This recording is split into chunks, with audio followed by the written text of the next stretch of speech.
এই পরিস্থিতিতে এখন আমাদের সমাজটা এসে দাঁড়িয়েছে, যেই অবস্থা আমাদের সমাজের এখন, আমাদের ছাত্র যুবদের এক হওয়াটা অত্যন্ত দরকার।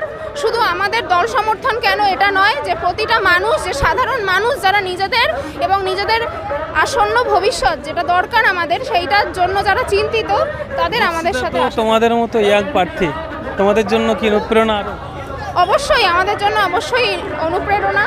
একটি অত্যন্ত শিক্ষিত যে আমাদের দীপশিতাদি আমাদের কাছে, মানুষের কাছে পৌঁছে যাচ্ছে, দীপশিতাদি ঘরে ঘরে, তো আমাদের কাছে অবশ্যই এটা অনেক বড় ইন্সপিরেশন।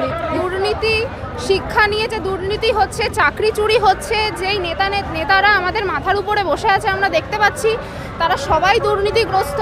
তো আমাদের এটা চিন্তা, আমাদের এটা ভাবনা, বা আমরা ক্ষমতায় আসলে যেই চিন্তাভাবনা নিয়ে এগোচ্ছি, যে প্রতিটা ছাত্র যুবদের হাতে চাকরি থাকবে। আমরা রুটি কাপড়া মাকানের জন্য সবসময় বলেছি লড়ব।